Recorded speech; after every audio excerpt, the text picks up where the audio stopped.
గుండె చప్పుడు ప్రజల మనసుల ప్రతిరూపం అన్యాయం ఎక్కడ జరిగినా ప్రశ్నించే ప్రజాస్వరం వివిడి న్యూస్ నిజమే మా బలం వివిడి న్యూస్ ప్రజలే మా దిశ నంద్యాల నుంచి ప్రపంచం దాకా ప్రతి వార్త మీ ముందుకే నిజాల వెలుగు ప్రజల గొంతుగా వివిడి న్యూస్. నంద్యాల గ్రేటర్ రాయలసీమ బహుజన ఉద్యోగుల న్యాయభేరి మహాసభ ఆర్పీఎస్ వ్యవస్థాపకుడు పోతుల నాగరాజు అధ్యక్షతన ఘనంగా నిర్వహించారు. భారత రాజ్యాంగ పరిరక్షణ ప్రజాస్వామ్య విలువల రక్షణ లక్ష్యంగా జరిగిన ఈ సభలో ఇంటర్మీడియట్ వరకు ఉచిత నాణ్యమైన విద్యను రాజ్యాంగబద్ద హక్కుగా అమలు చేయాలని, యువతకు ఉపాధి హక్కు కల్పించే ప్రత్యేక చట్టం తీసుకురావాలని, సుప్రీంకోర్టు హైకోర్టుల్లో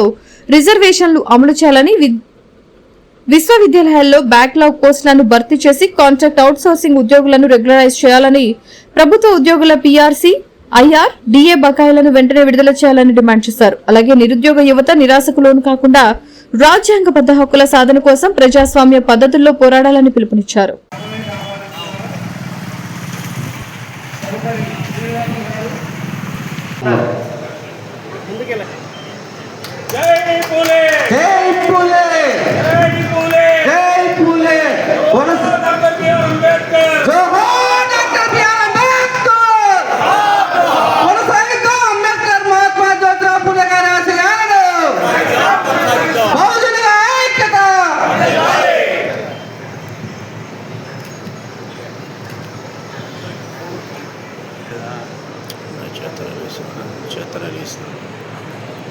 కొనసాగిద్దాం పూలే అంబేద్కర్ ఆలోచన విధానాన్ని,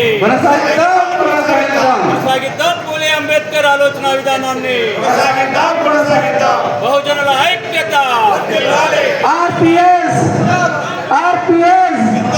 వర్ధిల్లాలి రిజర్వేషన్ పరిరక్షణ సమితి, బహుజనుల ఐక్యత వర్ధిల్లాలి రిజర్వేషన్ ఎంప్లాయీస్ ఫెడరేషన్, వర్ధిల్లాలి రిజర్వేషన్ ఎంప్లాయీస్ ఫెడరేషన్.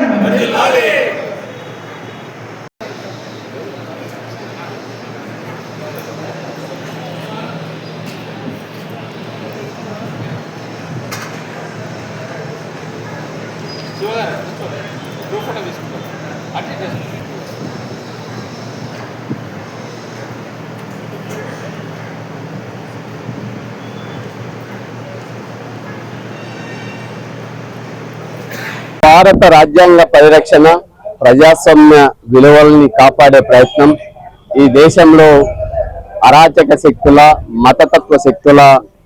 కులాన్ని విభజించే రాజకీయాల నుంచి సమాజాన్ని కాపాడుకోమని చెప్పి బహుజన ఉద్యోగుల న్యాయభేరి కార్యక్రమం ద్వారా సమాజానికి పిలుపునిస్తూ పాలక పక్షాలు భారత రాజ్యాంగాన్ని కేవలం ఒక ప్రమాణ స్వీకారం ఉపయోగించేటువంటి గ్రంథంగా కాకుండా భారత రాజ్యాంగంలో ఉన్నటువంటి మౌలిక సూత్రాలని పాటించి అమలు చేయమని చెప్పి నంద్యాల గ్రేటర్ రాయలసీమ బహుజన ఉద్యోగుల న్యాయభేరి రాష్ట్ర కేంద్ర ప్రభుత్వాన్ని డిమాండ్ చేస్తూ ఈ రాష్ట్రంలో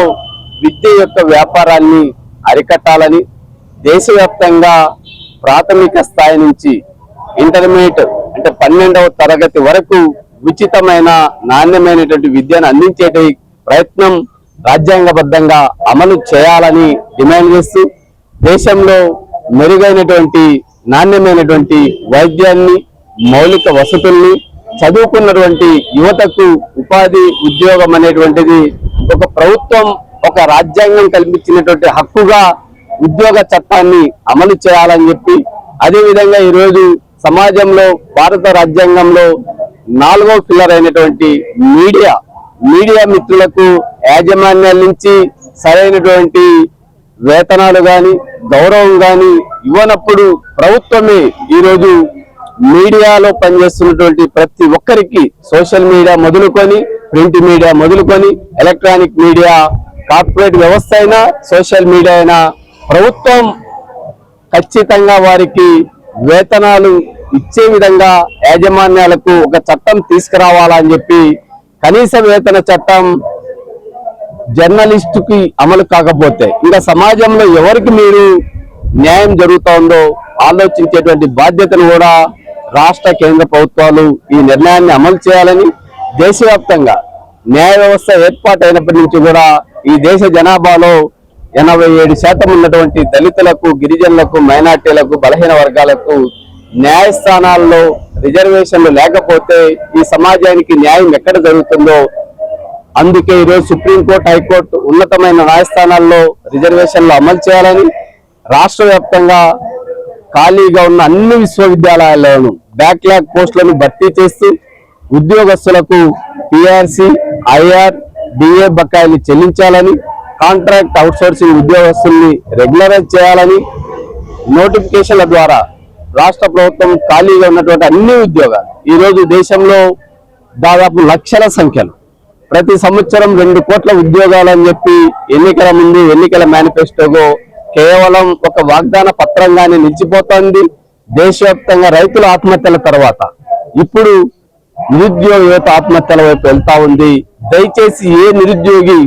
ఉద్యమించండి, మీ హక్కుగా ప్రభుత్వాన్ని నిలదీయండి, ఆత్మహత్యల వైపు వెళ్ళొద్దండి అని చెప్పి రిజర్వేషన్ల పరిరక్షణ సమితి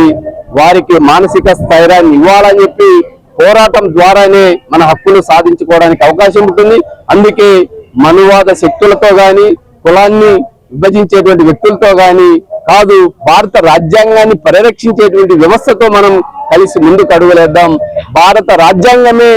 అన్ని సమస్యలకు విముక్తి కలిగిస్తుంది. భారత రాజ్యాంగాన్ని సక్రమంగా అమలు చేసేటువంటి బాధ్యతను ప్రజలు తీసుకొని మీడియా సహకరించి పాలక వర్గాల దోపిడీని అరికట్టేటువంటి బాధ్యతను ప్రతి బహుజన బిడ్డ స్వీకరించాలని, బహుజనులు అంటే కేవలం దళితులో, బలహీన వర్గాలో, మైనార్టీలో కాదు, ఈ దేశ జనాభాలో అత్యధిక శాతం ఉన్నటువంటి ప్రజల యొక్క సమూహం బహుజన సమాజం. మెజార్టీ ప్రజల సమూహమే బహుజన సమాజం. ఆ బహుజన సమాజ హక్కుల్ని కాపాడే ప్రయత్నం, హక్కుల్ని పొందేటువంటి ప్రయత్నం, గౌరవాన్ని పొందేటువంటి ప్రయత్నం, డాక్టర్ బిఆర్ అంబేద్కర్ గారు కల్పించినటువంటి రాజ్యాంగ ఫలాలు ప్రజలందరికీ దక్కే వరకు ఈ బహుజన ఉద్యోగుల న్యాయబేరి నంద్యాలలో ప్రారంభమై ఉమ్మడి ఆంధ్రప్రదేశ్ నుంచి ఢిల్లీ, ఎర్రకోట వరకు ఆ ఉద్యమం యొక్క సెగలు ముందుకు తీసుకెళ్తామని ఈ మీడియా సందర్భంగా తెలియజేస్తూ ఈ కార్యక్రమంలో పాల్గొన్నటువంటి ప్రతి బహుజన ఉద్యోగికి, ఈ ఉద్యమాన్ని సహకరించినటువంటి మైనార్టీ సోదరులకు, దళిత గిరిజన ఉద్యమ నాయకులకు, బలహీన వర్గాలకు సంబంధించినటువంటి ఇతర కుల సంఘాల నాయకులకు, మీడియా మిత్రులకు ఈ సభా ప్రాంగణాన్ని మాకు ఏర్పాటు చేయడానికి, గ్రేటర్ రాయలసీమ జిల్లాల్లో సమావేశం ఏర్పాటు చేయడానికి సహకరించినటువంటి గోల్డెన్ ఫంక్షన్ యాజమాన్యానికి కూడా,